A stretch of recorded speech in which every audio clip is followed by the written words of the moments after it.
엊그제 세계보건기구 WHO 발표에 의하면은 코로나 백신이 내년 중반이 넘어야 안정적으로 좀 충분히 공급될 수 있지 않을까 이렇게 전망을 하더라고요. 1년 정도 더 걸린다는 얘기죠.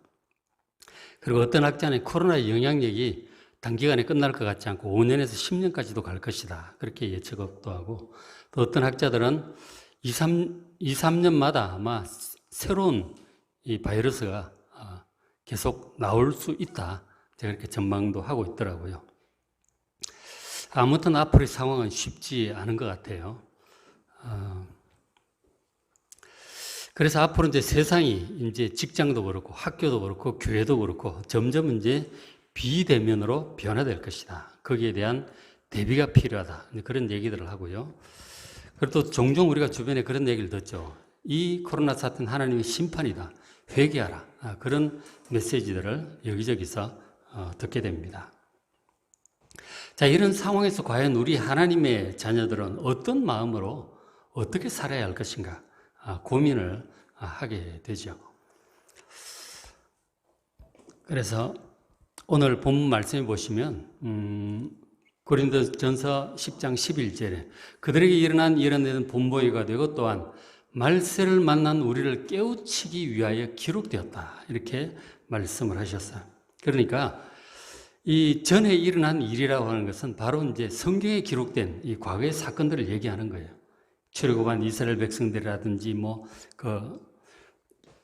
구약의 모든 그 사건들을 가리키고 있는 것이죠. 이런 것들이 말세를 만난 우리를 깨우치기 위해서 이 성경에 있는 모든 것들이 기록되었다.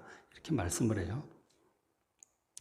우리 하나님의 자녀들을 향한 하나님의 계획이 무엇이고 우리는 무엇을 조심해야 되고 또 어떤 마음으로 살아야 하는지 바로 성경 속에서 답을 찾으라고 말씀하시는 거예요.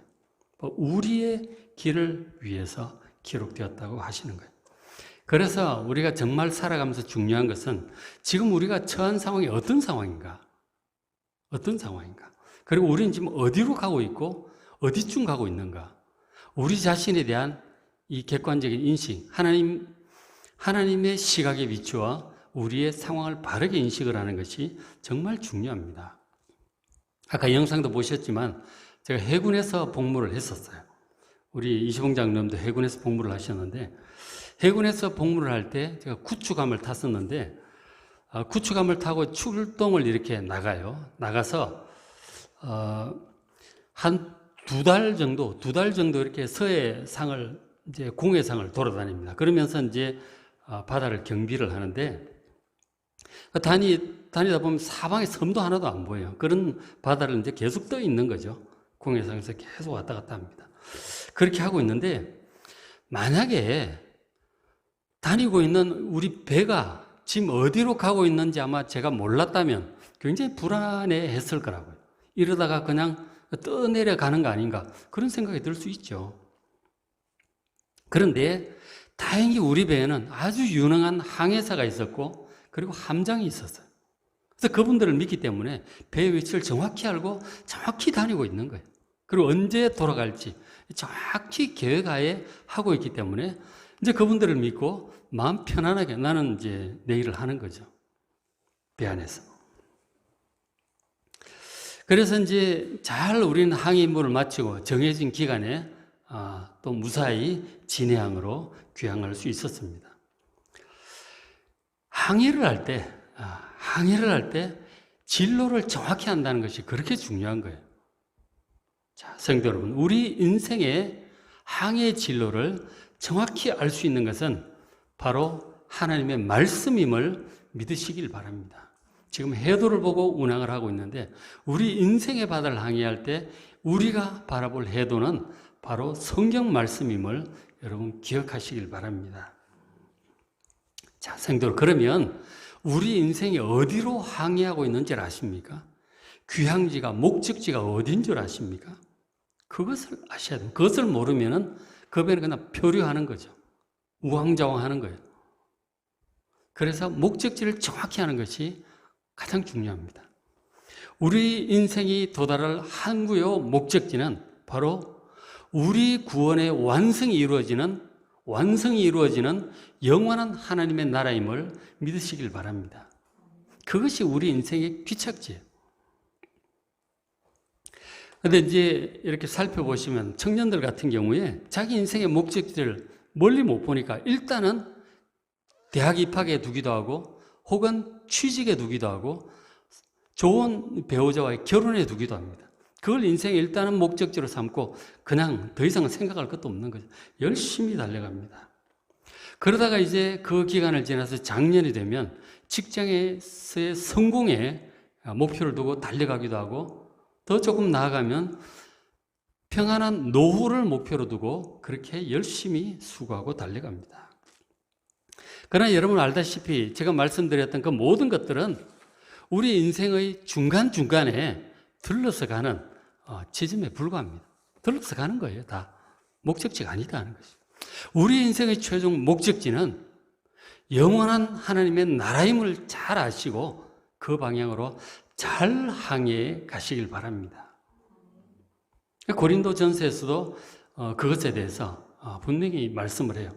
여러 군데 말씀을 하고 있는데 한 두 군데 보면 고린도전서 2장 7절에도 오직 은밀한 가운데 있는 하나님의 지혜, 바로 우리를 향한 하나님의 계획이에요. 말하는 것으로서 곧 감추어졌던 것인데 하나님이 우리의 영광을 위하여 만세전에 미리 정하신 것입니다. 하나님께서 우리 인생을 위하여 만세전에 영원전에 계획을 하셨어요. 그 하나님의 뛰어난 지혜로 우리의 무엇을 위해서? 우리의 영광을 위해서 하나님이 계획을 하셨어요.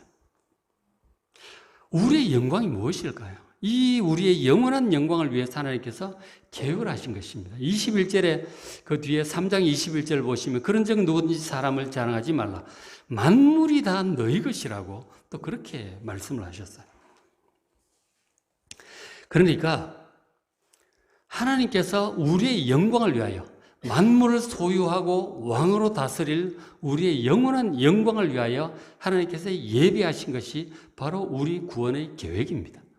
그것을 위해서 하나님의 외아들 예수 그리스도를 이 땅에 보내셨고 우리의 모든 죄를 속죄하고 우리를 깨끗하게 하시고 하나님과 관계 회복을 하게 하시기 위하여 예수님께서 십자가에 돌아가시게 하셨어요. 예수님께서 우리 죄를 위하여 대속의 죽음을 죽으셨습니다. 그리고는 예수님께서 죽음에서 부활하심으로 우리도 장차 부활하고 영원히 살며 왕으로 세상 만물을 다스리도록 할 그 영광의 계획을 하나님께서 그 모든 구원의 과정을 열심히 해오셨고 지금도 하고 계심을 믿으시기 바랍니다. 그것이 바로 하나님께서 만세전부터 우리를 위하여 계획한 우리의 영원한 영광을 위한 계획입니다.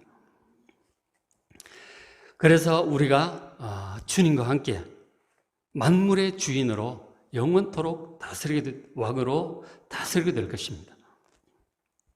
자, 그런데 이 영원한 하나님의 나라에 대해서 고린도전서 15장 50절 말씀 보면 그 유명한 부활장이죠. 거기에 보면은 또 우리 구원의 완성의 모습을 또 얘기를 하고 있어요. 자, 하나님의 나라를 이제 말씀을 하는데 혈과 육은 하나님의 나라를 이어받을 수 없다고 하셨어요. 이 하나님의 나라, 영원한 하나님의 나라, 이 새하늘과 새 땅은 거룩한 것이라 죄가 조금 더 있는 죄된 육신으로는 결코 그것을 이어받을 수 없고 들어갈 수 없습니다. 이 몸으로는 영원히 살 수 없는 몸이에요. 이 혈과 육으로는 이어받을 수 없습니다. 그리고 이 우리의 몸은 썩을 몸인데 썩을 몸으로 썩지 아니할 영원한 하나님 나라를 유업으로 받지 못합니다. 그래서 이 52절 나팔 소리가 나면 예수님의 재림 나팔 소리가 날 때 예수님 다시 오실 때 죽은 자들이 썩지 아니할 이 몸으로 다시 살아나게 될 것입니다. 그리고 만일 그때 살아있다면 우리도 그런 부활의 몸으로 변화될 것입니다. 그래서 53절에 이 썩을 것이 우리 몸이 반드시 썩지 아니할 영원한 몸을 입게 될 것입니다. 우리 죽을 몸이 죽지 아니할 새 몸, 부활의 몸을 입게 될 것입니다. 예수님 다시 오실 때 영원한 그 하나님의 나라에 살기에 딱 맞는 적합한 부활의 몸, 영광스러운 몸, 아름다운 몸, 새로운 몸을 우리에게 입혀주실 것입니다. 여러분, 그날을 소망하며 그날을 바라보며 그날을 향해서 잘 살아가는 것이 바로 우리 하나님의 자녀들의 바른 인생의 목적지요, 바른 항로임을 아시고 성경의 인도하심을 따라 인생을 항해를 바르게 잘 가시기를 주의 이름으로 축복합니다. 자, 오늘 이제 고린도서 10장에서 사도 바울은 구약의 백성들의 그 삶을 보면서 전 예를 보면서 본보기를 보면서 우리가 어떻게 인생의 항로를 가야 할지 잘 배우라고 권면해 주고 있어요. 자, 구약의 백성들이, 이스라엘 백성들이 하나님의 은혜로 출애굽을 해서 광야를 지나서 약속의 땅으로 들어갔어요. 그렇게 했듯이 우리 그리스도인들도 예수님의 은혜로 구원을 받아서 인생의 광야를 통과해서 영원한 약속의 땅인 하나님의 나라를 향해서 가고 있어요. 같은 구조를 향해서 가고 있죠. 그래서 우리가 구약을 봐야 되는 거죠. 자, 근데 이스라엘 백성들이 보시면, 자, 고린도서 10장 1절에 이렇게 지금 묘사를 하고 있죠. 우리 조상들이 다 구름 아래에 있고 바다 가운데로 지나며 모세에게 속하여 다 구름과 바다에서 세례를 받았다. 그렇게 표현을 하고 있어요. 그러니까 이스라엘 백성들이 모세에게 속하여 하나님을 섬겼듯이 우리는 예수 그리스도에게 속하여 하나님을 섬기고 있어요. 그렇게 섬기고 있고요. 그리고 이스라엘 백성들이 홍해 바다를 통과해서 지나감으로써 더 이상 과거로 세상으로 돌아가지 않겠다는 결단을 하고 하나님을 향해, 나라를 향해서 출발을 했듯이, 하나님을 섬기기 시작했듯이 우리 그리스도인들도 물세례를 받음으로써 과거의 불신앙으로 돌아가지 않겠다고 하는 결단을 하고 하나님을 섬기기 시작했어요. 그리고 3절에 다 같은 신령한 음식을 먹었고 다 같은 신령한 음료를 마셨다고 그렇게 말씀을 해요. 그러니까 이스라엘 백성들은 바로 하나님께서 하늘로부터 주시는 기적적인 음식, 바로 신령한 그 음식인 만나를 먹었고, 그리고 하나님의 능력으로 반석에서 터져나온 바로 그 신령한 물을 마셨어요. 하나님이 주셨다는 의미에서 신령한 음식이고 신령한 물이에요. 마찬가지로 우리 그리스도인들도 하나님께서 주시는 신령한 양식인 이 하나님의 말씀의 은혜를 먹으면서 살아갑니다. 그리고 또 이 반석이신 그리스도에게로부터 흘러나오는 이 신령한 물인 성령을 마시면서 살아가는 바로 그러한 백성이 바로 우리 그리스도인들이에요. 동일한 원리로 신령한 음식을 먹고 신령한 물을 마시며 그렇게 살아가고 있습니다. 광야 인생을 그렇게 살아가고 있는 거예요. 자, 그런데 이제 그런 은혜를 받고 살았던 이스라엘 백성들이 어떠했느냐? 10장 5절에 그러나 그들의 다수를 하나님이 기뻐하지 아니하셨어요. 백성들이 끊임없이 뒤에 나오겠지만 하나님 원망하고 의심하고 세상으로 자꾸 과거로 돌아가려고 합니다. 한두 번이 아니었어요. 그래서 하나님께서 그들에게 진노하시고 결국 이스라엘 백성들이 약속의 땅에 들어가지 못하고 광야에서 멸망을 받고 말았어요. 비극이죠. 분명히 하나님의 은혜로 출애굽을 했고 잘 가다가 못 들어가고 멸망을 한 이런 것을 보면서 우리도 그럴 수 있다라는 생각을 가지고 여러분 경각심을 느끼셔야 합니다. 그래서 사도 바울이 지금 이것을 기록을 하고 있는 거예요. 우리도 이스라엘 백성들처럼 우리와 함께 하시는 하나님, 우리를 영원한 약속의 땅인 천국으로 지금 잘 인도하고 계시는 그 예수님을 우리가 믿지 못한다든지, 그래서 좀 어려운 일이 생길 때마다 하나님께 원망하고 불평한다든지, 과거로 자꾸 돌아가려고 한다든지, 혹은 하나님을 의심한다든지, 자꾸 그렇게 하다 보면 알게 모르게 하나님보다 다른 것들을 뭐 좀 더 없나 자꾸 찾아보게 돼요. 그것이 우상 숭배가 되는 것이죠. 하나님보다 더 믿고 의지하는 것들이 우상이 되잖아요. 그러면서 이스라엘 백성처럼 하나님의 사랑과 신뢰를 배반한 일이 이렇게 저렇게 자꾸 생기게 돼요. 그렇게 하면 영원한 약속의 땅에 이스라엘 백성들처럼 들어가지 못하게 될 수 있다는 것이죠. 그런 경고를 지금 사도 바울은 해주고 있습니다. 지금 사도 바울이 지금 누구에게 저 말을 하고 있습니까? 당시 이방인 출신 그리스도인이 된 고린도 교인들에게 지금 저 편지를 쓰고 있는 것이잖아요. 지금 이제 그 맥체인 성경읽기 우리 고린도 전서를 계속 읽고 있는데 그거 보시면 이 고린도 교인들은 사도 바울에게 직접 배웠어요. 그것도 오랜 기간 이 성경을 기록한 이 사도 바울에게 직접 배웠어요. 사도 바울은 그 은사와 능력도 뭐 최고였어요. 말씀도 계시도 최고였고 더 이상 잘 배웠어요. 세상에 어떤 목회자도 사도 바울보다 잘할 수는 없을 거예요. 그 사도 바울에게 직접 말씀을 배웠고 그리고 그 능력을 힘입어서 신앙생활을 한 사람들이에요. 그리고 그래서 그 교회에 성령의 각종 은사가 풍성하게 주어졌어요. 방언과 예언, 신유와 능력, 영문별, 지혜와 지식의 은사 등등 아주 풍성한 은사들이 임했어요. 아마 최고의 은혜를 받은 교회라고 할 수 있겠죠.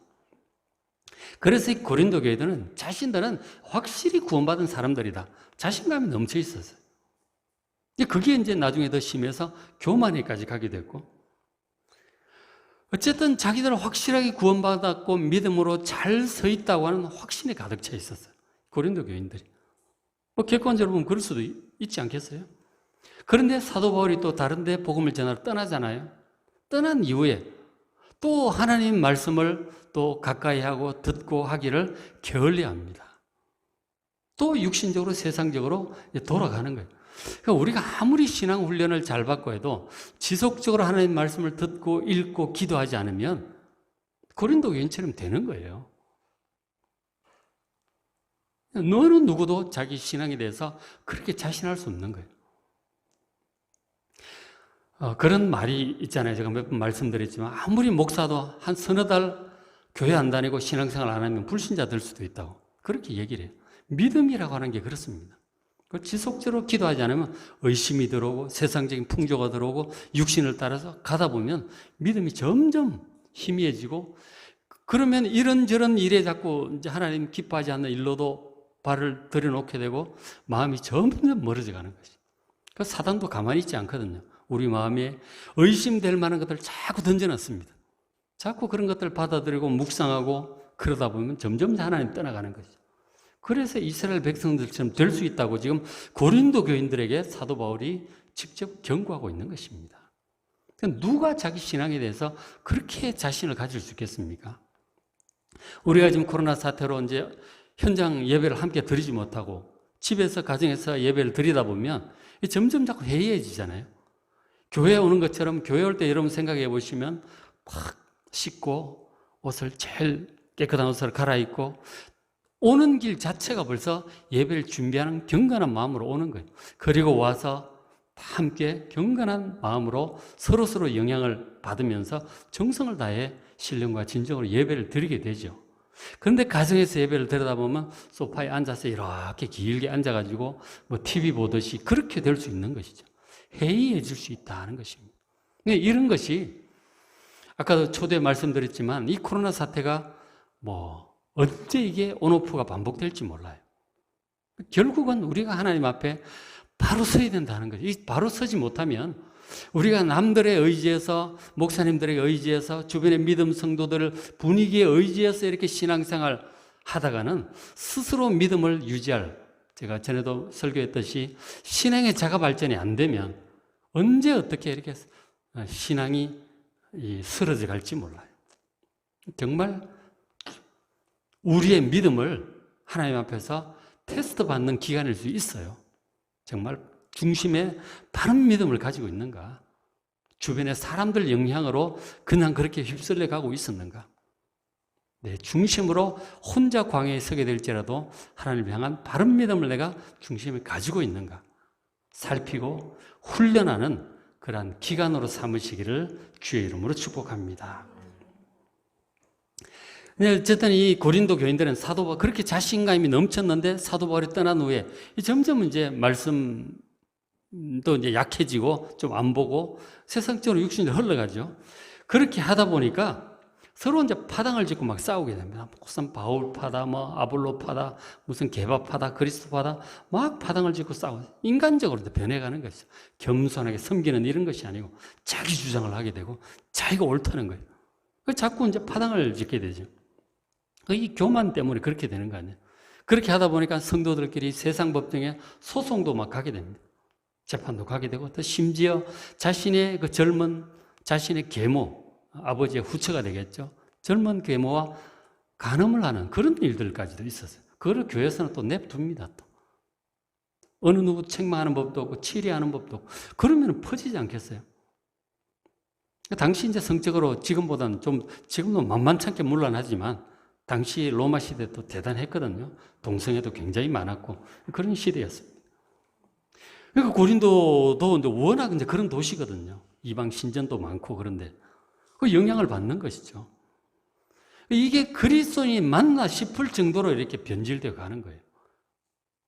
최고의 신앙 훈련을 받았던 고린도 교인들도 그런데 우리가 어떻게 안 그럴 수 있겠습니까? 정말 깨어 있어야 된다 하는 것입니다. 그래서 사도 바울이 권면하고 있죠. 고린도 교인들의 10장 12절. 그런즉 선줄로 생각하는 자는 넘어질까 조심하라. 정말 섰다 자신을 이렇게 가진 사람이 한순간에 넘어질 수 있습니다. 정말 조심해야 된다. 겸손하게 늘 주님께 무릎 꿇고 기도하고 말씀을 가까이 하고 주님을 붙들어야 우리 믿음을 유지할 수 있다 하는 것입니다. 그래서 우리가 그렇게 살아가다가 신앙의 길, 인생의 길을 잃어버리지 않도록, 표류하지 않도록 사도 바울은 그리스도인들이 반드시 조심해야 될 몇 가지 죄악들을 구체적으로 얘기해 줍니다. 이거를 우리가 등한시하다 보면 그 한두 개 허용하다 보면 마음이 아주 싹 식어버려요. 그 하나님께 급속도로 멀어집니다. 그 죄를 여러분 생활 속에 허용하지 마시길 바랍니다. 심각한 결과를 가져올 수 있다는 것입니다. 자, 10장 7절부터 이제 몇 가지를 잠깐 간단히 보시면 10장 7절에 그들 가운데 어떤 사람들과 같이 너희는 우상 숭배하는 자가 되지 말라. 그렇게 말씀을 해주고 있어요. 그러니까 우상 숭배라고 하는 것은 여러분 구약 성경 에스겔서도 보고 그 앞에 열왕기 사무엘상 이렇게 보잖아요. 구약을 통틀어서 하나님을 가장 많이 진노하시게 했던 죄악이 바로 우상 숭배예요. 우리가 꼭 불상이나 무슨 상 앞에 가서 절하는 것만 우상으로 생각하는데 신약 성경을 보면 그렇지 않죠. 하나님보다 더 믿고 의지하는 모든 것들이 우상이 될 수 있어요. 그렇기 때문에 우리가 정말 예수님 말씀대로 하나님 말씀대로 마음을 다하고 뜻을 다하고 힘을 다하여 삼위 하나님을 사랑하고 믿음으로 섬기며 살아가는 그러한 신앙생활을 지속적으로 하시길 바랍니다. 전심으로 마음을 다하고 뜻을 다하고 힘을 다하여 하나님을 사랑하고 섬기고 경외하시길 바랍니다. 그것을 놓치면 한순간에 우상숭배가 될 수 있는 것이죠. 그 다음에 8절에 그들 중에 어떤 사람들 음행하다가 하루에 23,000명이 죽었다. 모압 여인들과 음행을 했던 그 사건을 지금 말씀을 하고 있죠. 그래서 이 음행이라고 하는 것은 고린도전서에 특별히 앞에 7장인가요? 6장인가 보면은 아주 엄중하게 음행에 대해서 경고를 하고 있어요. 그러니까 지금 시대에 동성애 얘기를 하고 있는데 동성애만이 문제가 아니에요. 그러니까 음행이라고 하는 것은 부부간의 정상적인 성적인 관계 이외의 모든 것은 음행이고 간음이에요. 그런 것들은 실질적으로 자행을 하게 되면 가정을 파탄나게 해요. 부부지간에 서로 그것을 알게 되면 어떤 부부가 정상적으로 생활이 되겠습니까? 가정이 파탄이 나는 것이죠. 그리고 더 나아가 사도 바울은 말하기를 하나님의 성령께서 우리 안에 가는 우리가 성전인데 성전을 더럽히는 죄라고 또 그렇게 경고를 하십니다. 음행을 조심하세요. 지금 시대는 너무나 음란함이 막 광범위하게 퍼져 있기 때문에 정말 음행을 조심하셔야 됩니다. 거기에 빠지면은 볼 것 없이 하나님께부터 멀어져요. 진짜 통렬하게 회개하지 않으면 진짜 떠내려갈 수도 있습니다. 조심해야 된다. 그 다음에 이제 10장 9절 보시면은 그들 가운데 어떤 사람들이 주를 시험하다가 뱀에게 멸망했다는 말씀이죠. 하나님이 그러니까 좀 어려운 일을 당하니까 하나님이 우리하고 함께 안 계시는 거 아닌가 의심을 하는 거예요. 하나님 계신지 좀 시험을 좀 해봐야 되겠다 이렇게 되는 거죠. 그러다 결국은 불뱀에 물려서 많은 사람들이 죽게 됩니다. 그것을 지금 얘기를 하고 있는 것이죠. 그러니까 아무리 광야 생활을 하다 힘이 들지라도 하나님을 의심하지 마시기 바랍니다. 하나님 함께 하신다는 사실을 의심하고 해서 시험하려고 그렇게 들지 마시기 바랍니다. 하나님은 처음에 하신 약속대로 항상 우리와 함께 하고 계십니다. 절대로 우리를 떠나지 않습니다. 하나님의 존재를 의심한다든지 하나님의 약속을 의심한다든지 하나님의 선하심과 사랑과 그 능력을 의심하는 것은 불신앙의 죄입니다. 의심하지 않도록 여러분 조심하시길 바랍니다. 그 다음에 10절에 그들 가운데 어떤 사람들이 원망하다가 멸망시키는 자에게 멸망을 합니다. 광야에서 어려운 일이 생길 때마다 원망하고 불평을 우리가 하게 되죠. 정말 이것을 입으로 우리가 내뱉지 않도록 정말 조심해야 됩니다. 마음속으로는 그런 생각이 들 수 있죠. 그러나 그것이 입 밖으로 나오지 않도록 잘 다스려야 됩니다. 기도하고 믿음을 회복시켜달라고 기도하고 그 원망 불평이 감사로 바뀔 수 있도록 여러분 기도하시길 바랍니다. 자, 이와 같이 지금 사도 바울이 몇 가지 중요한 우리가 빠질 수 있는 죄악들을 경고를 했어요. 우상숭배, 음행, 하나님을 시험하고 혹은 원망 불평하는 이런 죄악에 넘어지지 않도록 여러분 조심해야 됩니다. 항상 깨어서 자신의 신앙과 마음을 잘 지키시길 바랍니다. 그렇게 해야 우리 인생이 파손되지 않습니다. 좌초되지 않고 무사히 그 목적지를 향해서 구원의 완성인 하나님의 나를 향해서 잘 항해할 수 있습니다. 그리고 마지막으로 사도 바울 또 중요한 것을 권면을 또 해주고 있어요. 10장 13절에 우리 시험에 대해서 얘기를 해줍니다. 사람이 감당할 시험 밖에는 너희가 당한 것이 없다. 우리가 이제 시험을 당해요. 광야 인생을 가다 보면 이것은 천국이 아니잖아요.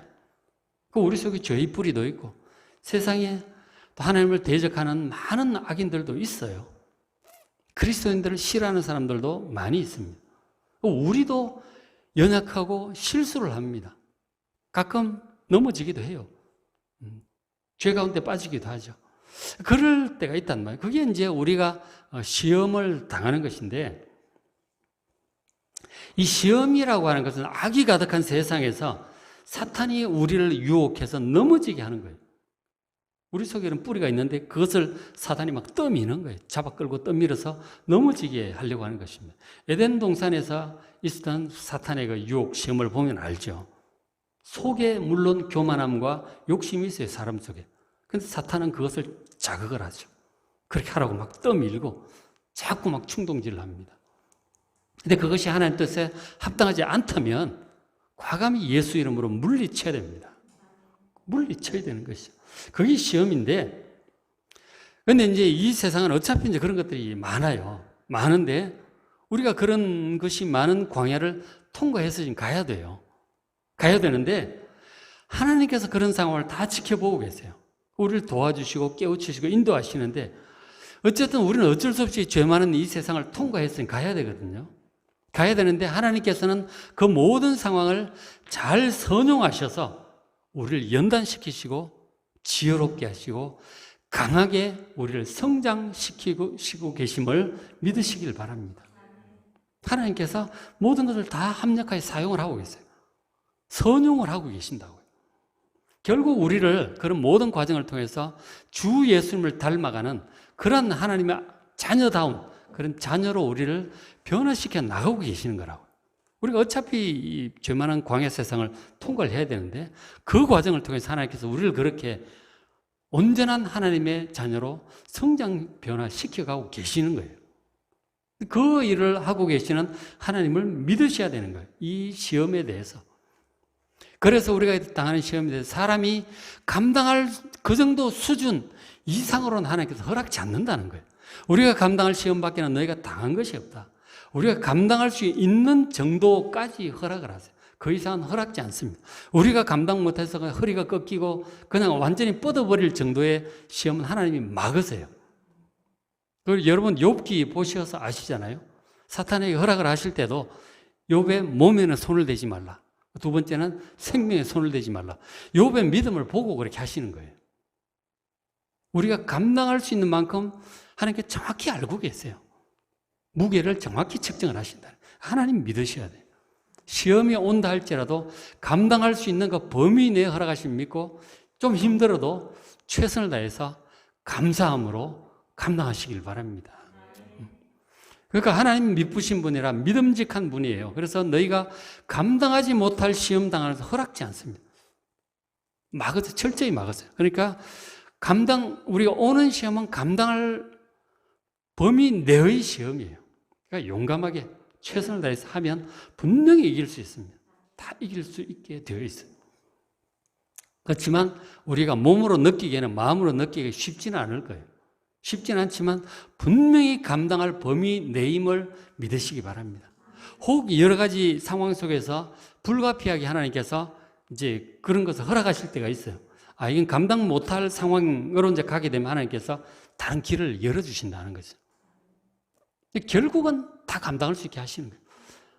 객관적으로 안 될 상황이 오면 하나님께서 다른 목적으로 진행을 하시는 거고 우리는 또 옆길로 빼주신다는 거예요. 그죠? 시험 당할 점에 또한 피할 길을 내사 너희로 능히 또 그것을 통과할 수 있게 감당할 수 있게 하심을 믿으시길 바랍니다. 자, 말씀을 이제 마무리를 하죠. 어쨌든 지금 이제 구약의 이스라엘 백성들이 그런 시험을 이제 감당을 제대로 못합니다. 힘이 들어서가 아니라 믿음이 연약했던 것이고 감사하지 못하고 원망 불평했기 때문에 그걸 하나님을 지속적으로 의지를 해야 되는데 다른 의지할 것들을 찾아다니는 우상숭배로 빠지는 거예요. 금송아지라든가 뭐 자꾸 빠지는 거죠. 그래서 이 사람들이 결국 실패해서 약속의 땅에 들어가지 못하고 말았어요. 이거 정말 경각심을 가져야 될 사건이죠. 구약 백성들만의 얘기가 아니다 하는 것이죠. 정말 안타까운 일인데 우리는 결코 그래서는 안 되겠다고 지금 고린도 교인들에게 엄중하게 책망을 하고 있습니다. 이스라엘 백성들이 우상 숭배에 빠진 이유는 하나님께 대한 믿음이 약해졌기 때문이에요. 그들이 하나님과 언약을 분명히 확고하게 맺었음에도 불구하고 모세가 시내산에 올라가 성막에 관한 지시를 받느라 오랫동안 내려오지 않으니까 마음이 불안해졌어요. 그래서 금송아지를 만든 거예요. 다른 믿을 거를 찾은 거죠. 하나님이 안 보인다고 해서 그 약속이 없어지는 게 아니에요. 천지에 충만하신 분이고 한번 약속하신 것은 끝내주는 분이십니다. 하나님 의심하지 마십시오. 그 약속 붙들고 지금 하나님이 안 보이시는 것 같고 기도해도 응답도 없고 어려우면 계속 된다 할지라도 하나님의 약속 결코 변하지 않고 하나님 결코 떠나지 않습니다. 항상 함께 하시고 그 약속도 절대로 변함없이 우리에게 그대로 있습니다. 교인들 중에 가끔 그런 얘기를 들어봐서 우리 교인들은 뭐 그런 분이 없지만 제가 이제 과거에 들어보면 교인들 중에 아무리 기도해도 일이 잘 안 될 때가 있잖아요. 일이 계속 안 풀릴 때가 있잖아요. 그러면 옛 습관대로 또 점쟁이를 찾아간다 그러더라고요. 점쟁이를 찾아가기도 하고 부적을 써서 막 집어넣어서 가지고 다니기도 하고 그걸 의지하는 거라니까. 마음이 불안하니까. 어느 절에 가서 빌면 잘 된다 그러던데 나도 거기 한번 가볼까. 하도 답답하니까. 하나님께 기도해도 응답도 잘하고 그런 유혹을 받는 것이죠. 자, 성도 여러분, 하나님의 약속 절대로 변하지 않습니다. 하나님은 당신의 모든 약속을 분명히 이루실 능력이 있고 약속을 분명히 지키는 성실한 분이시고 그리고 우리와 항상 동행하고 계세요. 기도를 해도 응답이 없는 것 같은 아닙니다. 동행하고 계세요. 우리로 하여금 감당하게 하시는 그럴 때가 있는 것이죠. 그런데 그 하나님을 못 믿고 의심하고 하나님을 자꾸 시험하려고 한다든지 원망 불평한다든지 그러면 불신앙으로 실패하게 되는 것입니다. 광야의 어려움이란 늘상 있는 거예요. 늘상 그건 각오하고 가셔야 됩니다. 이 세상은 천국이 아니에요. 늘상 있는 법이기 때문에 어려운 일이 생길 때마다 아마 사람을 향해서든지 하나님을 향해서든지 결코 원망 불평해서는 안 됩니다. 하나님 믿고 오히려 감사해야 돼요. 감사. 그럼 모든 사람들이 감사하고 사람들에게 원망 불평하지 말고 감사하고 하나님께 감사하고 가시길 바랍니다. 자, 성도 여러분, 광야 생활을 살면서 어려운 일 늘 있기 마련인데 모든 시험은 우리가 감당할 수 있는 범위 내에서 허락하시고 도저히 안 될 때는 피할 길을 내어주십니다. 내어주세요. 하나님 결코 의심하지 마시고 원망불평하지 마시고 옛 습관대로 다른 것들을 좀 믿어볼까 하는 유혹에 빠지지도 마시고요. 굳세게 하나님 믿고 코로나를 포함해서 모든 시험을 잘 이겨내시고 영원한 하나님의 나라, 그 구원의 완성의 나라를 향한 우리 인생의 향해를 잘 항해 가시기를 주의 이름으로 축복합니다. 기도하겠습니다. 하나님 아버지, 코로나 시대 참으로 어려운 시절을 지나고 있습니다. 하나님의 그 모든 섭리를 저희들이 다 알 수는 없지만 그러나 하나님께서 우리가 어떤 인생을 어디를 향해 가야 할지 말씀을 통해서 분명히 말씀해 주셨사오니 그 말씀을 해도 삼아서 인생의 항해를 길을 잃지 않고 바르게 잘 갈 수 있도록 도와주시옵소서. 영원한 구원의 아버지 완성의 날, 아버지 하나님의 나라 새하늘과 새 땅의 그 날을 바라보며 나아가는 저희들 되게 하여 주시옵소서. 시험이 많이 있지만 그러나 원망하거나 불평하거나 의심하지 않고 감사함으로 견고한 믿음으로 나아가는 승리하는 저희들 되게 하여 주시옵소서. 우리 주 예수 그리스도의 이름으로 간절히 기도드리옵나이다. 아멘.